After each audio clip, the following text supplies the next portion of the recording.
दागवणे हुंडाबळी प्रकरणातील 6 आरोपी असलेल्या निलेश चव्हाणच्या घराची शनिवारी पिंपरी पोलिसांनी झाडाझडती घेतली। यावेळेला 3 मोबाईल, 1 पासपोर्ट आणि 1 पिस्तूल सापडलेला आहे। विशेष म्हणजे निलेशच्या ज्या तिजोरीमध्ये सगळं लपवण्यात आलेलं होतं त्याला फेस लॉक असल्याची माहिती समोर आलेली आहे। तर दुसरीकडे निलेशला पकडण्यामध्ये त्याचा फेस टाइम कॉल हा महत्त्वाचा दुवा ठरलेला आहे। बघूया या संदर्भातला एक विशेष रिपोर्ट। निलेशच्या तिजोरीला फेस लॉक, तिजोरीतील मोबाईलमध्ये आहे तरी काय? वैष्णवीच्या मृत्यूशी या मोबाईलचा काय संबंध?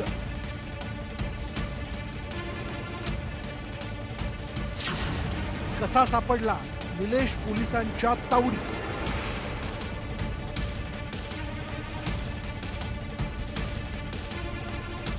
वैष्णवीचा छळ करणाऱ्या हावरट हगवणेंना मदत करणारा निलेश चव्हाण पोलिसांच्या ताब्यात आहे। वैष्णवीची सासू आणि नंदेचा मोबाईल निलेशकडे असल्याची माहिती पोलिसांना मिळाली होती। त्यानुसार त्याने निलेशला त्याच्या घरी नेलं। पोलिसांनी त्याच्या घराची झाडाझडती घेतली। पंचांसमोर तिजोरी उघडण्यात आली। त्यात त्यांना 1 पासपोर्ट, 1 पिस्तूल आणि 3 मोबाईल फोन सापडले। विशेष म्हणजे निलेशच्या या तिजोरीला फेस लॉक होतं, म्हणजेच निलेश तिथे असल्याशिवाय ही तिजोरी उघडणं शक्य नव्हतं। पण पोलिसांनी निलेशच्या मुसक्या आवळत त्याला अटक केल्यानं हे मोबाईल पोलिसांच्या ताब्यात आले। वैष्णवीच्या संशयित मृत्यू प्रकरणी महत्त्वाचे पुरावे या मोबाईलमध्ये असल्याची दाट शक्यता पोलिसांना आहे। वैष्णवी हगवणे प्रकरणात नाव येताच निलेश चव्हाण सातत्यानं पोलिसांना चकवा देत होता। अत्यंत काळजीपूर्वक त्यानं फरार होण्याची योजना आखली होती। पोलिसांना आपलं लोकेशन सापडू नये यासाठी त्यानं कोणतेही ऑनलाईन व्यवहार केले नाही, कोणाशीही थेट संपर्क केला नाही, कोणत्याही सीसीटीव्हीत तो दिसला नाही। पण एक चूक झाली आणि तो अलगद पोलिसांच्या तावडीत सापडला। ती चूक म्हणजे फेस टाइम कॉलिंग। 26 मे रोजी तो नेपाळमध्ये पोहोचला होता। 10 दिवस मैत्रिणीचा फोन वापरणाऱ्या निलेशनं तिथे गेल्यावर त्यानं पहिलं सिम कार्ड घेतलं। या सिम कार्डचा वापर इंटरनेट सेवेसाठी केला होता। त्याद्वारे त्याने ॲपल फोनमधील फेस टाइम कॉलिंग सुरू केलं। फेस टाइम कॉलिंग पोलिसांना ट्रेस करता येणार नाही असा त्याचा समज होता। मात्र पिंपरी चिंचवड सायबर विभागानं मोठा कस लावला आणि फेस टाइम कॉलिंगचं IP ॲड्रेस मिळवले। त्या आधारे त्याने निलेशचं नेपाळमधील लोकेशन मिळवलं। निलेशनं अत्यंत थंड डोक्यानं पोलिसांपासून वाचण्याचा प्लॅन केला। पण म्हणतात ना, कानून के हात लंबे होते हैं, त्याप्रमाणे पोलिसांनीही अतिशय चाणाक्षपणे तपास करत त्याला ताब्यात घेतलं। निलेशला 3 जून पर्यंत पोलीस कोठडी सुनावण्यात आली। या आत्महत्या प्रकरणी निलेश चव्हाण याचा सहभाग होता किंवा नाही या संदर्भात निलेश चव्हाण, राजेंद्र हगवणे, सुशील हगवणे यांना समोरासमोर बसवत चौकशी केली जाईल। त्यात वैष्णवीच्या मृत्यूचं गूढ उलगडेल अशी शक्यता वर्तवण्यात येते। गोविंद वाकरेसह ब्युरो रिपोर्ट, न्यूज 18 लोकमत। पुण्यामधलं वैष्णवी हगवणे हुंडाबळी प्रकरणानंतर अवघं समाजमन सुन्न झालेलं आहे आणि या पार्श्वभूमीवरच अशा घटनांची पुनरावृत्ती टाळण्यासाठी आणि समाजातील चुकीच्या प्रथांना आळा घालण्यासाठी सकल मराठा समाजाने आक्रमक पाऊल उचललेलं आहे। हुंडाबळीसारख्या घटनांना आळा घालण्यासाठी मराठा समाजाने थेट विवाह आचारसंहिता तयार केली आहे। सुनेचा छळ करणाऱ्यांशी रोटीबेटी व्यवहार नाही। वारंवार वैष्णवी होणं परवडणार आहे का आपल्या समाजाला? मराठा समाजाचा ऐतिहासिक निर्णय। शिवाजीराजेंनी हुंडा दिला नाही, हुंडा घेतला नाही, त्यांचं अनुकरण आणि अनुनय आपण केला पाहिजे। हुंडाबळी रोखण्यासाठी विवाह आचारसंहिता। महाराष्ट्राच्या कुठल्याही कानाकोपऱ्यामध्ये जर एखाद्या मुलीचा छळ झाला तर त्याचा योग्य बंदोबस्त करण्याचाही ठराव या ठिकाणी झालेला आहे। वैष्णवी हगवणे हुंडाबळी प्रकरणानंतर समाजातील चुकीच्या प्रथांना आळा घालण्यासाठी सकल मराठा समाजानं आक्रमक पाऊल उचलत आत्मपरीक्षण बैठक घेतली। या बैठकीत थेट विवाहासाठी एक आचारसंहिताच तयार करण्यात आली। हुंडाबळी, सुनेचा छळ अशा घटनांना प्रतिबंध घालण्यासाठी आणि समाजाला योग्य दिशा देण्यासाठी काही महत्त्वाचे आचारसंहितेचे मुद्दे मांडण्यात आले। आर्थिक सुबत्ता असतानाही वैष्णवीसारख्या निष्पाप मुलींचा हुंड्यासाठी छळ केला ही बाब समाजासाठी निंदनीय असल्याचं सांगत अशा पद्धतीनं छळ करणाऱ्या कुटुंबियांसोबत रोटी बेटी व्यवहार न करण्याचा मोठा निर्णय सकल मराठा समाजाच्या वतीनं घेण्यात आलाय। एकदम बरोबर, जे छळ करतात त्यांच्या लग्नाला कोणी जाऊ नये, आणि त्यांना कोणी मुली देऊ नये. आणि जे लग्नामध्ये आतषबाजी करतात, भरपूर खर्च करतात, कोट्यावधी रुपये, त्यांच्या लग्नावरती समाजाने बहिष्कार टाकला पाहिजे. कारण श्रीमंत सदन वर्ग बदलला तर सामान्य लोक बदलणार आहेत. अन्यथा अंधानुकरण इतर समाज देखील करतो. एक अंतर्मुख झालो आम्ही सर्वजण की बाबा हा बडेजा हा शोपणा कशासाठी न 7चे लग्न फार 10ला लागतात. आपण काय करतोय, नेमकं कुठे चाललेलो आहे. आर्थिकदृष्ट्या भौतिकदृष्ट्या आपण संपन्न झालेलो आहे, परंतु संस्कारक्षम किंवा बौद्धिकदृष्ट्या देखील आपण वाटचाल करणं गरजेचं आहे. वारंवार वैष्णवी होणं परवडणार आहे का आपल्या समाजाला?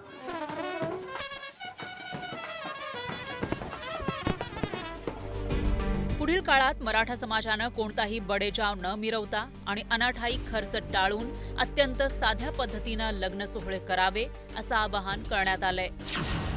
लग्नाआधी पालकांनी मुलांशी संवाद साधावा. मुलीचा छळ होणाऱ्या कुटुंबात रोटी बेटी व्यवहार करायचे नाही. लग्न समारंभात मान सन्मानात वेळ घालवू नये. मिरवणुकांमध्ये वेळ घालवू नये. साधेपणानं सोहळे साजरे करावे. मुलींच्या संसारात आई वडिलांची ढवळाढवळ नको. चांगल्या कामासाठी लग्न समारंभात आर्थिक देणग्या पुकारण्याचे प्रकार कमी करावे. त्याची संबंध महाराष्ट्राला विनंती आहे की आपण आपल्या घरात असणारी ही सुनी आपली मुलगी आहे, त्या मुलीसारखं तिचा सांभाळ करावा. आणि तिचा जर शारीरिक मानसिक जर छळ केला तर मराठा समाजाच्या वतीने एक टास्क फोर्स आज तयार करण्याच्या ठिकाणी ठरलेलं आहे. महाराष्ट्राच्या कुठल्याही कानाकोपऱ्यामध्ये जर एखाद्या मुलीचा छळ झाला तर त्याचा योग्य बंदोबस्त करण्याचाही ठराव आज या ठिकाणी झालेला आहे. खरं पाहिलं तर वधूपिता आणि वरपिता या दोघांनी आता स्वतः ठरवलं पाहिजे की आपण किती चूक करायची आणि किती चांगलं काम करायचं हे त्यांनी आपापसात ठरवलं पाहिजे. तरच त्याच्यातनं कुठेतरी हा चांगल्या प्रकारे मार्ग निघेल. हुंडाबळी रोखण्यासाठी मराठा समाजानं घेतलेली भूमिका नक्कीच स्वागतार्ह आहे. मात्र त्याचं प्रत्यक्षात किती पालन होतं हेही पाहणं तितकंच महत्त्वाचं आहे. गोविंद वाकडेसह ब्युरो रिपोर्ट, न्यूज 18 लोकमत. राज्याच्या पोलीस यंत्रणेमध्ये अगदी महत्त्वपूर्ण पदावर असलेले अधिकारी जालिंदर सुपेकर यांच्यावरती गुन्हा दाखल होईल का हा प्रश्न निर्माण झालेला आहे. हगवण्यांना चुकीच्या पद्धतीने शस्त्रपरवाने मिळवून देण्यासह इतर काही आरोपांमुळे सुपेकरांची तातडीने बदली करण्यात आली आहे. बघूया.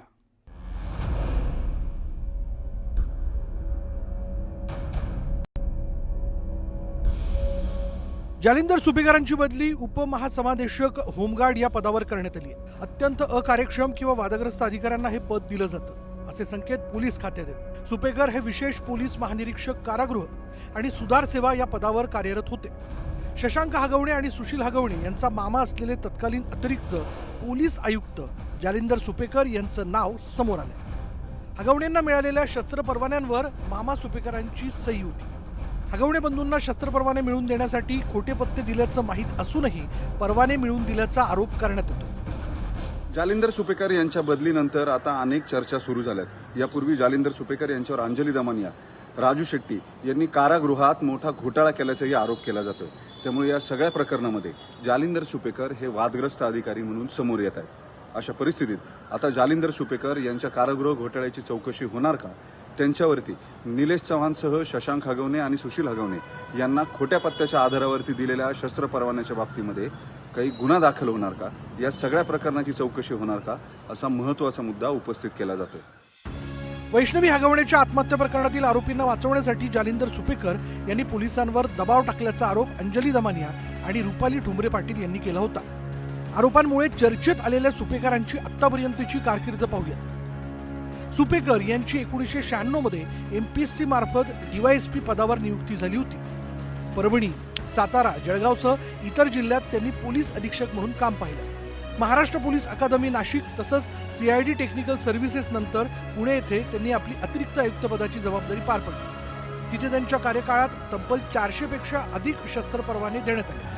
कारागृह विभागात तब्बल 500 कोटी रुपयांच्या घोटाळ्याप्रकरणी त्यांची चौकशी सुरू आहे.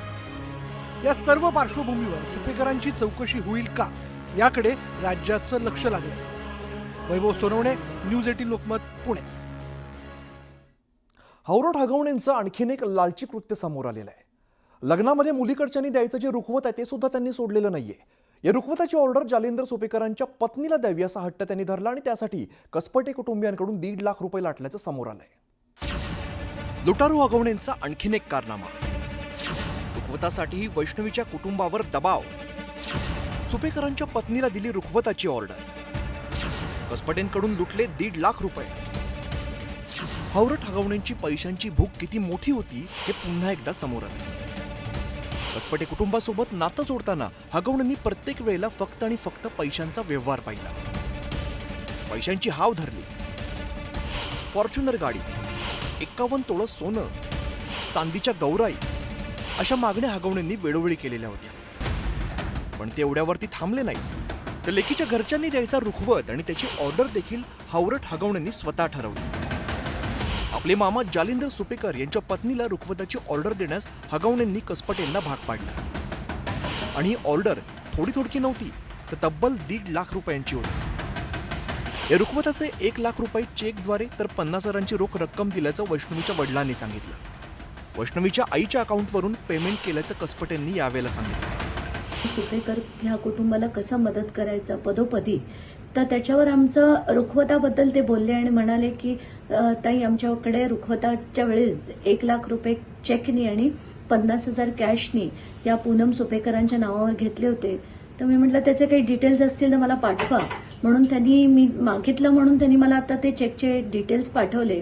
आणि खरंच बघून शॉक बसला की पूनम जालिंदर सुपेकर यांच्या नावाने ते 1 लाख रुपये डेबिट सुद्धा झाले होते 20 एप्रिल 2023ला. वैष्णवी हगवणे हुंडाबळी प्रकरणात हगवणे कुटुंबाकडून झालेल्या छळाची जेवढी चर्चा आहे तेवढीच चर्चा हगवणे कुटुंबाचे मामा जालिंदर सुपेकर यांच्याही नावाची होती. आईजीच्या जीवावर बाईजी उदार अशी मराठीमध्ये म्हण आहे. आणि तसंच सुपेकरांच्या खाकीच्या जीवावर हगवणे माच करायचे. कसपटेंना अनेक वेळेला सुपेकरांच्या खाकीची भीती दाखवून धमकवण्यात तर आलंच, याशिवाय रुखवताची ऑर्डर सुद्धा सुपेकरांच्या पत्नीला देण्यास भाग पाडली. या प्रकरणी सुपेकरांवरती आधीच कारवाई झाली. त्यांची होमगार्डमध्ये बदली करण्यात आली. आता त्यांच्या पत्नीवर सुद्धा कारवाई होते का याकडे सर्वांचं लक्ष लागलं. Bureau report, news 18 Lokmat.